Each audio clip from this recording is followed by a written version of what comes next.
Hi hello ദേ സഫിസോമിലെ ഒരു കുട്ടി കുട്ടി വീഡിയോ ആണ്. ഇതൊരു പുഴു കണ്ടോ, പുഴു നടന്ന് പോകുന്നത് നല്ല ഭംഗിയുണ്ട്. ആള് കിളിങ്ങനെ നടന്നു പോകുന്നത് നമ്മൾ മറ്റേ കോമഡിയിലൊക്കെ പറയില്ലേ, കുടുങ്ങുണ നടന്നു പോകുന്നത്, അത് കിടക്കുന്നത് നടന്ന് പോവാണ്. അതിനിടയിൽ ഒരു മെസ്സേജ് വന്ന് ബഹളം കേൾക്കാം. നമ്മുടെ ബൈക്കാണ് കേട്ടോ, ഇത് കൊടുക്കാൻ പോവാണ്. അതാണ് ഏട്ടൻ ചെയിൻ സ്പ്രേ വാങ്ങിച്ചിട്ട് പറഞ്ഞത് ഇതെന്റെ ലാസ്റ്റ് ചെയിൻ സ്പ്രേ വാങ്ങലാണെന്ന്. RTR ആണ്. എനിക്ക് ഭയങ്കര ഇഷ്ടമുള്ള വണ്ടിയാണ്. എനിക്ക് ഭയങ്കര ഇഷ്ടമാണ് ഇത് ഓട്ടിക്കാനും. പുറകിലിരിക്കാനാണെങ്കിൽ കുറച്ച് ഹൈറ്റ് ഉണ്ട്. നമ്മൾ ഈ വണ്ടി വാങ്ങിച്ചിട്ട് 5 വർഷമായി. ഏകദേശം ഒരു 30,000 കിലോമീറ്റർ ഓടിയിട്ടുള്ളൂ. നല്ല അടിപൊളിയായിട്ട് കഴുകി വൃത്തിയാക്കി ചെയിൻ ലൂബൊക്കെ ചെയ്ത് അങ്ങനെ ഭയങ്കര നീറ്റായിട്ട് സൂക്ഷിക്കുന്ന വണ്ടിയാണ്. അപ്പോൾ വണ്ടി കൊടുക്കാൻ പോവാണ്. അത് കഴിഞ്ഞ് വണ്ടിയൊക്കെ കഴുകി വെച്ച് നമ്മൾ സ്റ്റുഡിയോയിൽ പോയി. ഏട്ടനൊരു ഷൂ വാങ്ങിച്ചു. സ്റ്റുഡിയോയിൽ വലിയ എന്താ പറയുക, നല്ല കളക്ഷൻസ് ഒക്കെ ഉണ്ട് കേട്ടോ. വിലയും കുറവാണ്. ഇപ്പോൾ ഇത് ഓഫറൊക്കെ ഇട്ടിട്ടുള്ളതുകൊണ്ട്. അത് കഴിഞ്ഞ് ഞാൻ വീട്ടിൽ വന്നു. ഇത് പിറ്റേന്ന് രാവിലെ ഞാൻ കാപ്പി ഉണ്ടാക്കിയത് പാസ്തയാണ്. ചിക്കൻ പാസ്തയാണ്. എന്തോ പേരും പറഞ്ഞു കേട്ടോ. സത്യത്തിൽ വൈറ്റ് സോസ് ഉണ്ടാക്കാൻ വേണ്ടിയിട്ട് മൈദാമാവില്ലാത്തതുകൊണ്ട് ഗോതമ്പ് മാവിലാണ് വൈറ്റ് സോസ് ഉണ്ടാക്കിയത്.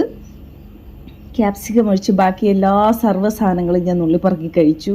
ക്യാപ്സിക്കം എനിക്ക് ചില്ലി ചിക്കനിൽ ഇട്ടാൽ ക്യാപ്സിക്കം എനിക്കിഷ്ടമാണ്. പിന്നെ എന്താ പറയുക, അതിങ്ങനെ ചുമ്മാ പറക്കി കഴിക്കാൻ ഇഷ്ടമാണ്. മോനും ക്യാപ്സിക്കം ചില്ലി ചിക്കനിലുള്ള ക്യാപ്സിക്കം ഇഷ്ടമാണ്. എനിക്ക് അത്ര അങ്ങോട്ട് ഇഷ്ടമില്ല. പക്ഷേ നമ്മുടെ ഗോതമ്പ് മാവിലാണ് സോസ് ഉണ്ടാക്കിയതെങ്കിലും ടേസ്റ്റ് വ്യത്യാസമൊന്നുമില്ല. നല്ല അടിപൊളിയായിട്ടുണ്ടായിരുന്നു. നല്ല ടേസ്റ്റി ആയിട്ടുണ്ടായിരുന്നു. ഫസ്റ്റ് ടൈമാണ് ഞാൻ ഗോതമ്പ് മാവ് ശരിക്കും മൈദാമാവ് തപ്പി കിട്ടാഞ്ഞിട്ട് ചെയ്തതാണ് കേട്ടോ. പക്ഷെ അടിപൊളിയായിരുന്നു. അങ്ങനെ ടേസ്റ്റ് വ്യത്യാസമോ അങ്ങനെ ഒന്നുമില്ല. ബട്ടറിൽ നന്നായിട്ട് നമ്മൾ നോർമൽ ചെയ്യും പോലെ തന്നെ നന്നായിട്ടൊന്ന് മിക്സ് ചെയ്തെടുത്താൽ മതി. പ്രശ്നമൊന്നുമില്ല. അത് കഴിഞ്ഞ് നമ്മൾ ഒരു സ്ഥലം വരെ പോവാണ്. എന്ന് പറഞ്ഞാൽ പെട്രോൾ പമ്പിൽ എന്താ ഓലയ്ക്ക് കാര്യം അല്ലേ, എയർ ചെക്ക് ചെയ്യാൻ വന്നതാണ് കേട്ടോ. അപ്പോൾ അത് കഴിഞ്ഞ് നമ്മൾ സ്മാർട്ട് സിറ്റി എന്ന് പറയുന്ന സ്ഥലമാണ്. നമ്മുടെ ട്രിവാൻഡ്രത്തിൻ്റെ സ്മാർട്ട് സിറ്റിയാണ് കേട്ടോ. ഇവിടെ ഒരു രസകരമായൊരു കാഴ്ചയുണ്ട്. എന്താണെന്ന് വെച്ചാൽ സ്മാർട്ട് സിറ്റിയോട് സംബന്ധിച്ച് ഒരു ഗ്രീൻ ലൈൻ ഇവിടെ കൊടുത്തിട്ടുണ്ട്.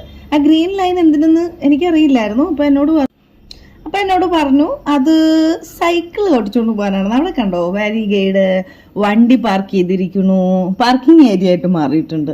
അത് മാത്രമല്ല, ശരിക്കും പറഞ്ഞാൽ നിയമങ്ങൾ ഉണ്ടാക്കുകയും ചെയ്യും, അത് പാലിക്കത്തുമില്ല. നിയമങ്ങൾ പാലിക്കേണ്ടതാണ് എന്നുള്ള ബോധം ഉണ്ടെങ്കിൽ അത് അവർ സാധാരണക്കാരത് ചെയ്യും.